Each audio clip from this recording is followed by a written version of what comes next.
নমস্কার বন্ধুরা, মালয়েশিয়ায় বাঙালিয়ানার আরও একটি নতুন রেসিপিতে সকলকে স্বাগত। আজ আমি এসেছি বাঁকুড়ার প্রসিদ্ধ একটি বাঁধাকপির রেসিপি নিয়ে।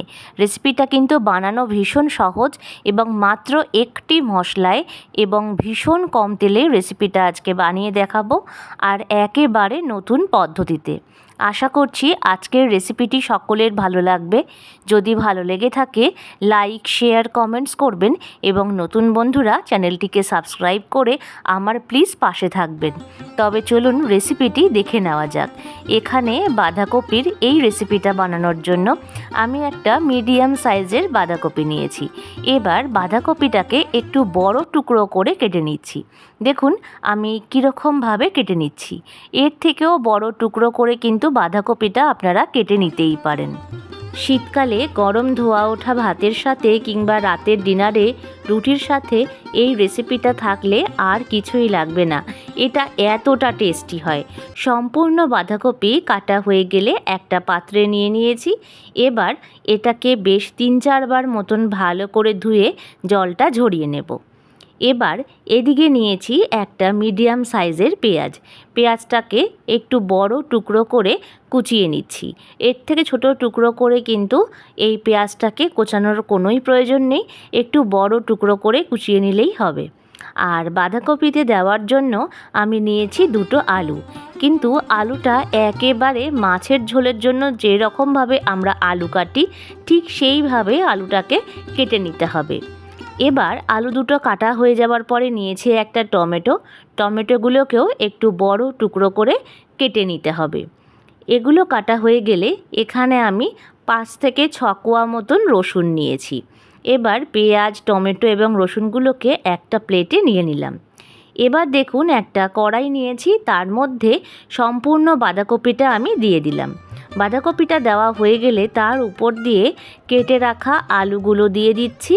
এবার আলুগুলো দেওয়া হয়ে গেলে দিচ্ছি 1/2 চামচ পরিমাণে লবণ। এটা চাইলে আপনারা প্রেসার কুকারেও কিন্তু ভাপিয়ে নিতে পারেন। লবণটা দেওয়া হয়ে গেলে উপর থেকে কুচিয়ে রাখা পেঁয়াজগুলো দিয়ে দিচ্ছি। এই রান্নার প্রসেসটা কিন্তু সম্পূর্ণ আলাদা। পেঁয়াজটা সম্পূর্ণ দেওয়া হয়ে গেছে। এবার এর উপর দিয়ে দিচ্ছি কেটে রাখা টমেটোগুলো।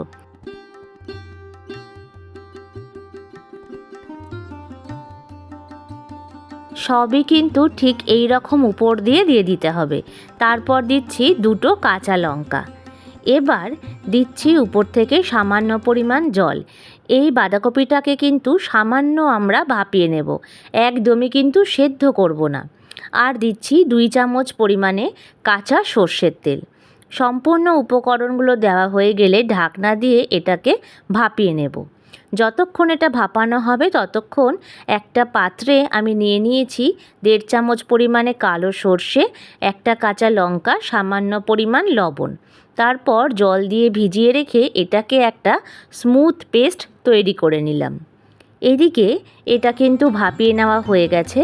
ঢাকনাটা তুলে দিলাম। দেখুন বাঁধাকপির পরিমাণটা কতটা পরিমাণ কমে গেছে। আর সবকটা উপকরণ যেগুলো উপরে আমরা দিয়েছিলাম সেটাকে এবার একে একে তুলে নেব। আলু, টমেটো, পেঁয়াজ, কাঁচা লঙ্কা এবং রসুন, যেই উপকরণগুলো আমরা সবার প্রথমে উপরে দিয়েছিলাম। এটা কেন তুলে নিচ্ছি সেটার কারণটা আমি পরে বলে দিচ্ছি। সব কটা উপকরণ কিন্তু আস্তে আস্তে আমাদের তুলে নিতে হবে।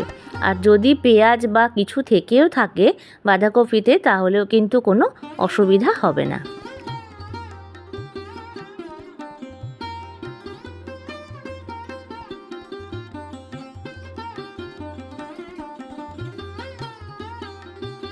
এটা কিন্তু অসম্ভব স্বাদ হয় যদি এভাবে বানিয়ে নেওয়া যায়।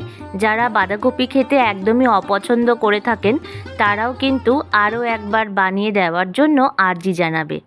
এবার একটা খুন্তি দিয়ে বাঁধাকপিটাকে একটু হালকাভাবে নাড়িয়ে চাড়িয়ে উল্টে পাল্টে নেব।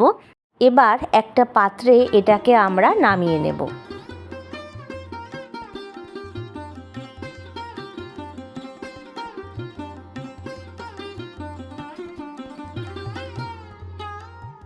এবার কড়াই বসিয়েছি, তাতে দিচ্ছি 2 চামচ পরিমাণে সর্ষের তেল।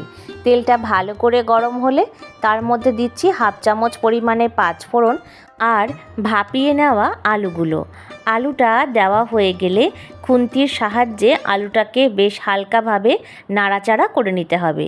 যেহেতু আলুগুলো ভাপিয়ে নেওয়া, তাই আলু সেদ্ধ হতে কিন্তু একদমই বেশি সময় লাগবে না।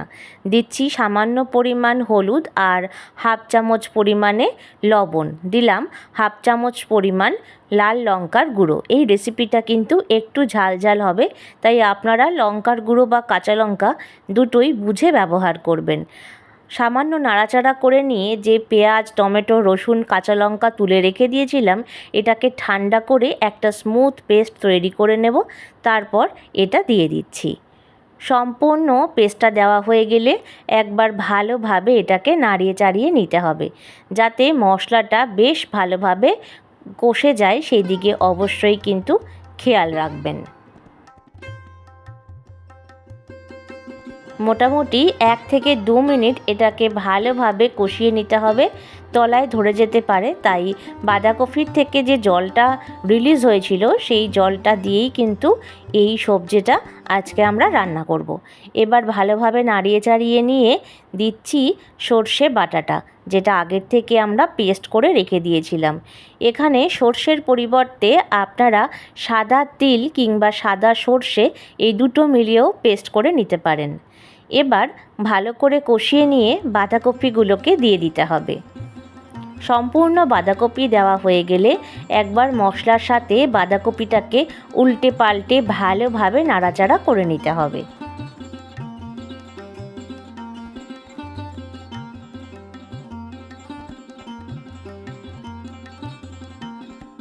যাতে বাঁধাকপির সাথে মশলা এবং আলুটা বেশ সুন্দরভাবে মিলেমিশে যায়, খেয়াল রাখবেন।